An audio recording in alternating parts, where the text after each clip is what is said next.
très important, essentiel. L'enfant, là, que vous situiez où j'en suis dans le plan, il est encore petit, parce qu'on va faire étape par étape. Là, l'enfant, il est petit. Comme je l'ai dit tout à l'heure, il ne peut pas se défendre tout seul contre les diables, les djinns, etc. Donc, un droit qu'il a sur ses parents, c'est que ses parents, ils lui fassent les doigts au quotidien. Est-ce qu'il peut faire les doigts de protection matin, soir, etc. l'enfant? Il ne peut pas. Je parle d'un petit enfant, bébé. Donc, c'est ses parents qui vont lui faire. Qui nous a montré l'exemple? Le prophète sallallahu alayhi wa sallam. كان النبي صلى الله عليه وسلم يعوذ الحسن والحسين يقول أعوذ بكلمات الله التامة من كل شيطان وهمة ومن كل عين لامة. Le prophète sallallahu alayhi wa sallam, il prenait ses petits-enfants, le Hassan et le Hussein, et les savants disent qu'évidemment il le faisait aussi avec ses enfants, mais le hadith nous parle des petits-enfants. Il prenait ses petits-enfants et il leur récitait des doigts de protection. Et vous savez ce qu'il disait? وَكَانَ أَبُونَا إِبْرَاهِيمَ يُعَوِّذُ بِهَا إِسْمَعِيلَ وَإِسْحَاقَ. Ainsi faisait notre ancêtre Ibrahim avec ses enfants. Il les prenait tout petits, il leur récitait des doigts de protection. Tout le monde peut le faire. Tout le monde. Surat al-Fatiha le matin, Ayat al-Kursi, 2 derniers versets de Surat al-Baqarah, 3 fois Ikhlas Falaq Nas, Allahu Akbar. La protection contre tout mal. Donc ça, c'est un droit que l'enfant, il a sur les parents, que les parents lui fassent ça matin et soir, jusqu'à ce qu'il soit en âge d'apprendre tout seul. Un autre point très important, l'enfant, il a un droit sur ses parents, que ses parents le fassent grandir dans un environnement sain. Un environnement sain, une maison saine. Le prophète sallallahu alayhi wa sallam, il nous dit dans le hadith, La taj'alu buyutakum maqabir, ne faites pas de vos maisons des cimetières. Inna ash-shaytan yafiru min al-bayt alladhi tuqaru fihi surat al-Baqarah. Le diable fuit la maison dans laquelle on y récite le Coran en général et particulièrement surat al-Baqarah. Mais si les parents, ils mettent la musique, si les parents, ils mettent la télé-réalité, si les parents, ils mettent Netflix et compagnie, à votre avis, c'est des anges qui vont ramener dans la maison ou plutôt des djinns? Je pense que c'est évident. C'est un droit de l'enfant que ses parents ne fassent pas ça. Tu ne peux pas te plaindre que ton enfant il est mal élevé si tu l'as fait grandir dans cet environnement-là. C'est logique. Troisième point, et je laisse la parole, un point qui est très important, un droit que l'enfant il a sur ses parents, c'est ar-rizq at-tayyib. Le fait que l'enfant, c'est son droit sur ses parents, et particulièrement sur son père, parce que c'est lui qui est responsable, qu'il soit nourri avec du halal. Ah, ça vous paraît évident? Vous croyez que manger halal, c'est que de la viande halal? Vous croyez que c'est ça? Dans le Bukhari, le prophète sallallahu alayhi wa sallam nous dit La ya'tiyanna 'ala an-nasi zaman, va venir un temps. Et on est dedans. La yubali al-mar'u bima akhadha al-mal, am min halal am min haram. Viendra un temps où les gens ils vont même plus se soucier d'où est-ce que provient leur argent, d'une source halal ou d'une source haram. Donc non seulement tu es un parent, tu prends de l'argent haram d'une voie qui est illicite, mais Allahu Akbar, tu vas nourrir tes enfants avec, ou tes parents dans certains cas. Allahu Akbar, tu vas rendre des comptes parce que c'est un droit que l'enfant il a sur toi, que tu le nourrisses avec de l'argent, enfin avec de la nourriture que tu as achetée avec de l'argent halal, pas simplement la viande halal. La nourriture doit provenir, l'argent qui sert à acheter cette nourriture doit provenir d'une source halal. Attends, juste je rajoute celui-là, il va avec. Puisque je suis dans l'argent, c'est un droit aussi des enfants sur leurs parents, an-nafaqa. Le fait que les parents doivent dépenser, notamment le père, doit dépenser pour ses enfants. Bil ma'ruf, selon la convenance. Allah subhanahu wa ta'ala il dit wa 'ala al-mawludi lahu rizquhunna wa kiswatuhunna bil ma'ruf. C'est une obligation pour le père de famille d'entretenir ses enfants, de dépenser pour eux, de ne pas les laisser comme ça, sans vêtements décents, évidemment selon les moyens. Bil ma'ruf, c'est-à-dire selon les convenances, selon aussi les moyens du père et de la mère. Et le prophète sallallahu alayhi wa sallam, dans la fameuse histoire avec Hind, la femme d'Abu Sufyan, à la fin du hadith, il lui a dit quoi? Khudhi ma yakfik wa waladik bil ma'ruf. Prends à ton mari, dans son portefeuille, ce qui te suffit pour toi et pour tes enfants.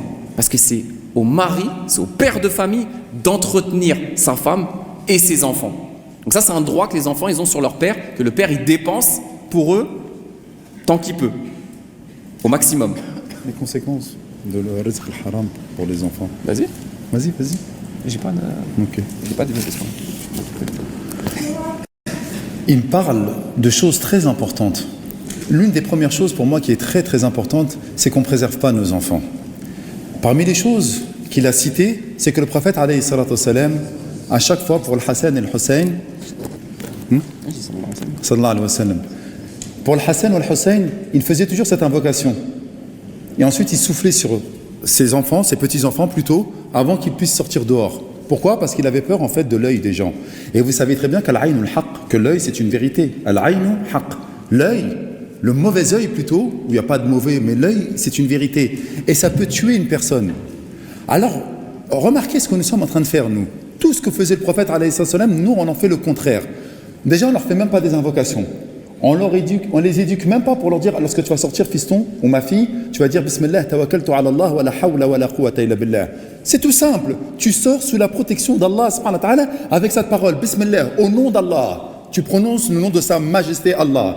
Tawakkaltu ala Allah, je m'en remets exclusivement à Allah. C'est exclusif. C'est pas je m'en remets à lui. Non. C'est une exclusivité qui revient au maître des cieux et de la terre, Allah. Tawakkaltu ala Allah wa la hawla wa la quwwata illa billah, car il n'y a de force et de puissance que par Allah subhanahu wa ta'ala. Déjà, nous, on ne fait pas cette chose-là. Mais pire encore, nos enfants, on les affiche sur les réseaux sociaux. Eh ouais. Je crois que sur les réseaux sociaux, il y a des gens, mashallah, qui vont dire, ouais, mashallah, tabarakallah, qu'est-ce qu'il est beau, etc. On va lui mettre une paire de Jordan à 80 € au pied. La paire de Jordan, elle va durer combien de temps? Miskin, il vient juste de naître. Mais il vient de naître, qu'est-ce que tu lui mets 80 € sur les pieds, frère? Va acheter autre chose avec. Il va le mettre peut-être, vous savez, 1 mois, 2 mois, 3 mois, ça va extrêmement vite. Hein. Mais 80 € la paire de Jordan. Et il va lui mettre, subhanallah, un petit linge Dior. Un truc qui vaut peut-être 300, 400 €. Hein. Et après, elle va le mettre sur les réseaux. Miskin. Après, il a mal. Ah, je sais pas, il a toujours des gaz, il est constipé, il fait que de pleurer. Mais qu'est-ce que tu as fait? Tu exposes, nous exposons nos enfants, ou parfois les papas ils sont fiers. Son fils est un bon joueur, tu vois, il touche. Et il vient, machallah, il le filme sur le bord du terrain, en train de faire des passements de jambes, et il marque le but. Les gens vont dire, ah, il touche le petit, il touche. Je crois qu'ils vont dire, machallah, tabarakallah. Et miskin, paf! Match prochain, il se fait éclater la jambe. Non mais voilà, c'est vrai, vous pensez que vous rigolez, mais c'est pas préserver ses enfants, ça. On ne prend pas l'exemple du prophète alayhi salatu wassalam. Pourquoi nous sommes... Et nos petites filles, etc., comme elle est belle, on va lui faire des petites boucles d'or, là, tu vois, là, avec le petit truc qui va bien, etc. Nos petites filles vont être magnifiques avec les petites robes de princesse, etc. Et on va les afficher sur les réseaux sociaux. Vous pensez qu'il va se passer quoi derrière? Ben, le diable, il va attaquer. Al-Ayn, il va venir. Al-Hasad. Il y en a une qui n'a pas eu d'enfant. Qu'est-ce qu'elle m'énerve, elle a toujours montré ses enfants. Moi, ça fait 7 ans que j'essaye de faire des gosses et j'arrive pas à faire des gosses. Et toi, tu montes tes gosses sous toutes les coutures, bien habillés. Qu'est-ce que tu es en train de faire? Qu'est-ce que tu es en train de faire, ma soeur, mon frère? Vous faites quoi en montrant des choses pareilles? Vous êtes en train de susciter l'animosité, la jalousie, la haine d'une personne qui n'arrive pas à faire d'enfants. Montrez vos enfants sur les réseaux sociaux. Bravo alaykoum, c'est bien. Et après, lorsqu'ils sont touchés par le mes, par le hasad, par le mal, par les forces obscures, vous vous dites pourquoi? Ah ouais, mais ça fait trop de dégâts, ça. Il a cité une deuxième chose aussi. Voilà. Al-rizq al-tayyib. Le fait de manger halal. Comme il a dit, c'est pas simplement de dire bismillah sur la bête et de manger halal. Non. Vous savez que lorsqu'on mange haram et qu'on lève les mains à Allah subhanahu wa ta'ala, Allah n'accepte pas nos invocations. Ensuite, on évoque l'individu qui avait les cheveux hirsutes poussiéreux. Yuti le safara. Il était tout le temps en voyage. Vous savez que la personne, lorsqu'elle est en voyage, qu'est-ce qu'elle a comme cadeau? Qu'est-ce qu'elle a comme force, comme pouvoir? Barakallahu fi. Bah, parmi les droits que vous avez sur vos parents, c'est que justement, ils vous considèrent. Ouais, tu vois un frère, il commence à avoir la barbe, subhanallah. C'est des hormones qui marchent, frère, il est chaud. Et tu sais qu'il est chaud. Et tu te dis même pas, subhanallah, peut-être que mon fils, il voudrait peut-être se marier. Non, l'islam c'est quelque chose de concret. Lorsque le prophète alayhi salam, il interpelle les jeunes, il leur a dit ya ma'ashara al-shabab. Il n'a pas dit ya ma'ashara al-muslimin, ya ma'ashara al-ansar, ya ma'ashara al-quraysh. Il a dit ya ma'ashara al-shabab, oh vous les jeunes. Man istata'a minkum al-ba'ata falyatazawwaj, que celui qui a les moyens physiques et financiers de se marier, qu'il se marie. Pourquoi il a dit les jeunes? Parce qu'il sait, sallallahu alayhi wa sallam. Mais je reviens à la nafaqa, le fait que tu donnes de l'argent qui soit haram. Le voyageur, subhanallah, tu lèves les mains. C'est la suite, hein. Il est voyageur et il lève les mains. Voyageur doit exaucer. Il lève les mains, Allah subhanahu wa ta'ala l'éprouve de la pudeur, de rendre les mains de son serviteur vides lorsqu'il l'invoque. Ya Allah, Ya Allah. le créateur suprême, le riche par excellence, le détenteur de la force sublime et absolue, le créateur des anges, le créateur du paradis, le créateur du feu, le créateur du soleil, le créateur de la voie lactée, Allah qui donne comme il veut. Si vous deviez dénombrer les bienfaits d'Allah, vous ne pourriez les compter. Allah, tu lèves les mains, il ne te donne pas? Mais c'est où ça? Ça n'existe pas. Allah donne. Invoquez-moi et je vous donne. Donc posez-vous la question lorsque vous demandez à Allah pourquoi il ne vous donne pas. Comment vous avez gagné votre argent? Qu'est-ce que vous avez fait pour nourrir vos enfants? Tu lèves les mains, au cieux, et tu répètes l'Abdul Jalal, oh mon Seigneur, Allah il dit, mon serviteur, il répète plusieurs fois mon nom, Ya Allah, Ya Allah. Et lorsqu'on répète plusieurs fois le nom de sa majesté Allah, Allah il donne. Ensuite, il nous dit, le prophète sallallahu alayhi wa sallam, wa mat'amuhu haram, sa nourriture elle est haram. Wa malbasuhu haram, ses habits ils sont haram. Wa mashrabuhu haram, sa boisson elle est haram. Wa ghudiya fi al-haram, il a grandi dans le haram, il a baigné dans le haram. Fa anna yustajabu lidalik. Comment voulez-vous, subhanallah, qu'Allah réponde à cela? Alors faites attention, qu'est-ce que vous allez ramener à manger? Des fois, vous voulez peut-être guider vos enfants, vous voulez peut-être que la baraka, elle descende, etc., mais il n'y a rien qui se passe. Et je le dirai tout à l'heure pour la nafaqa, Inch'Allah. Un autre droit que les enfants ils ont sur leurs parents, c'est l'adl. Le fait que les parents soient équitables envers leurs enfants.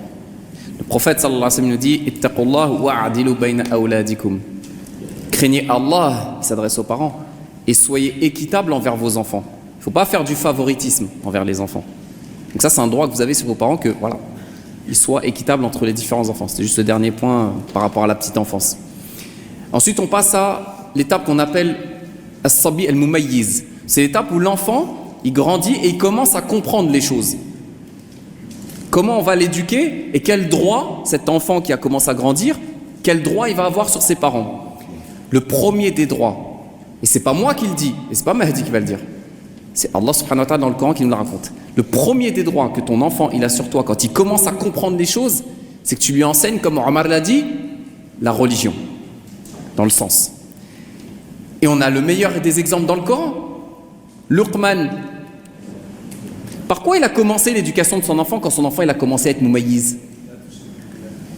وإذ قال لقمان لابنه وهو يعظه يا بني لا تشرك بالله إن الشرك لظلم عظيم بدأ بالتوحيد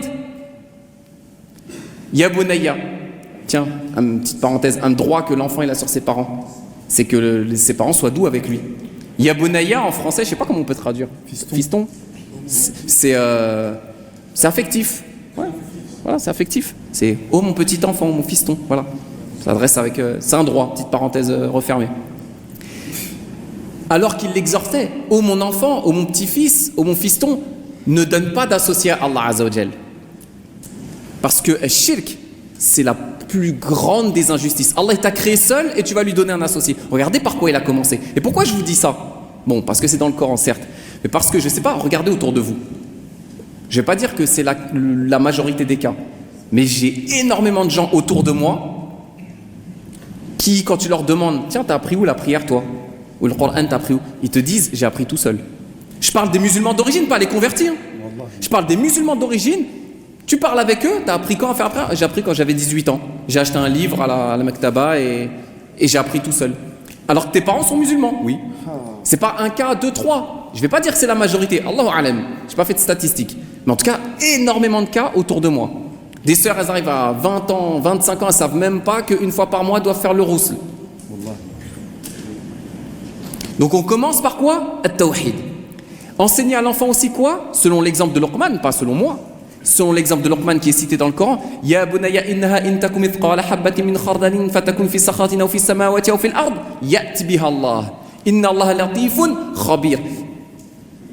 Faire prendre conscience à l'enfant avec des mots simples et avec pédagogie qu'on est tous voués à retourner vers Allah Azza wa Jal et lui insuffler dans son cœur ce sentiment qu'on appelle al-muraqaba.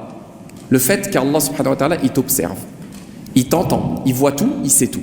Si on réussit à mettre ça dans le cœur de nos enfants, wallah, on a gagné. Pourquoi? Parce que l'enfant, quand il est tout seul et que tu n'es pas derrière lui pour le surveiller, s'il a ce sentiment qu'Allah subhanahu wa ta'ala le voit et l'entend et sait tout, est-ce qu'il va vous désobéir?